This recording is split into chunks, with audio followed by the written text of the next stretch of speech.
day and welcome to Alena Media TV. We are broadcasting from Toronto, Canada. I am Elsa Abraham, and in this episode we are bringing you editorial. Now, Sudan versus Ethiopia, the luxury of war.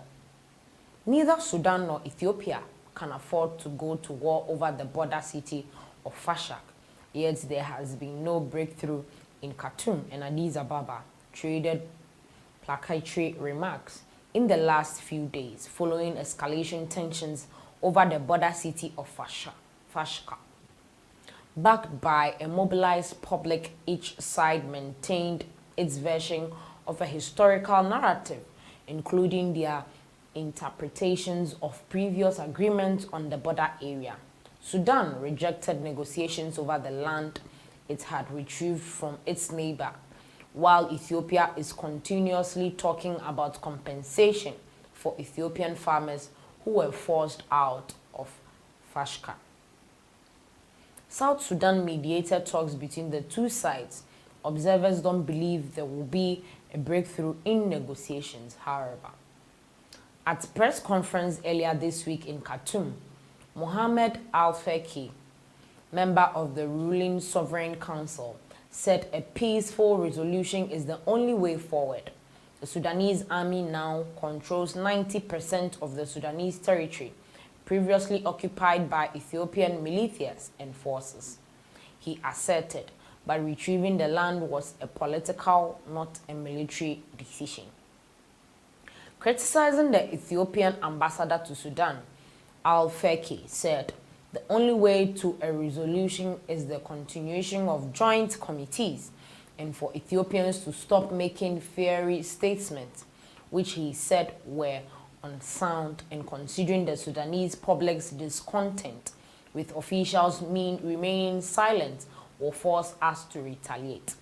According to Fayez Al-Salik, a Sudanese journalist, there is much public discontent with Ethiopian mobilization and hospitality against Sudan. The Ethiopian ambassador to Khartoum had accused Sudan of taking over 9 Ethiopian sites. The Ethiopian Foreign Ministry this week said Sudanese forces are still advancing on the border area, describing the move as an unacceptable violation of international law, leading to negative results. It added that the Sudanese army organized attacks using heavy armory and that many civilians were killed or wounded. On the other hand, Khartoum said an Ethiopian military jet violated Sudanese airspace, but the general commander of the Ethiopian army has denied the accusation, stressing that his country has no interest in going to war with Sudan, and accusing other parties he refused to name of showing tensions between Ethiopia and Sudan. Al-Feki's statements were released after Abdel Fattah al-Burhan, the head of the Sudanese Sovereign Council and leader of the armed forces, visited troops stationed on the border.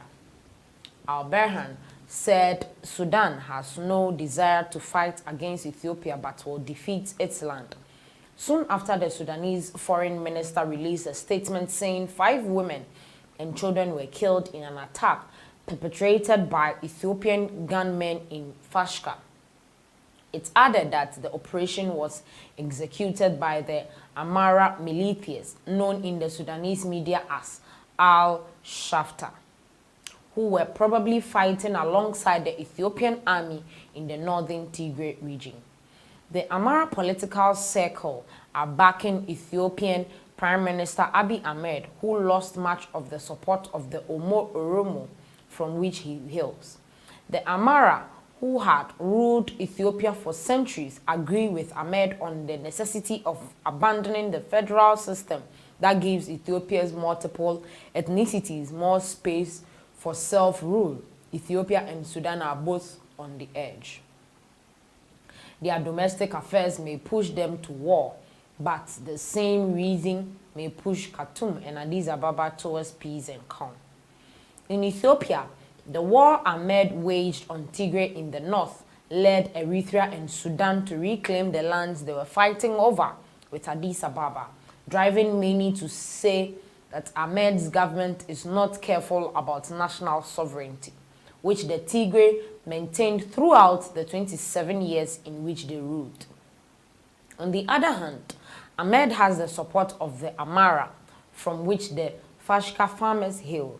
If Ahmed is to lose the backing of the Amara, he will have lost the support of all the main Ethiopian ethnicities, which will speed up his descent from the helm or drag Ethiopia down into internal conflicts that may eventually lead to the disintegration of the second largest populated country in Africa.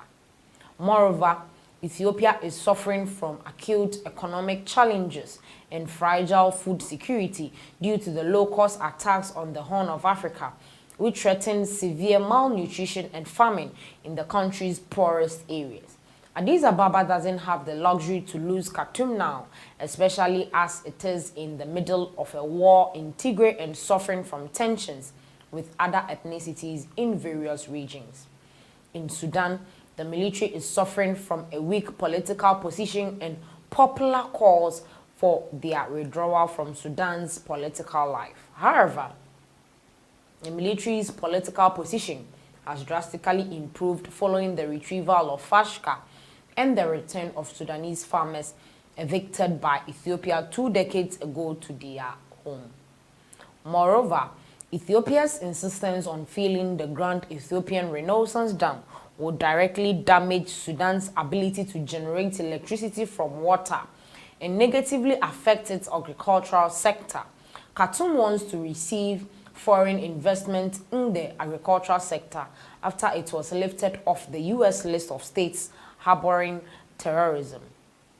Much like Ethiopia, Sudan's economy is plummeting, and its security conditions may hinder its ability to go to war. And yet, no breakthrough is expected between Ethiopia and Sudan over Fashka. Sudan will not be able to return to lands if recently regained, or else the military's institutions' image will be severely damaged. On the other hand, Ahmed's popularity and the Amara's support of him will be terribly shaken if the Ethiopian farmers did not return to Fashka or were not generously compensated. This is where we end today's episode on editorial. Please like, share, comment. Let us know your thoughts on this particular episode. Thanks for watching.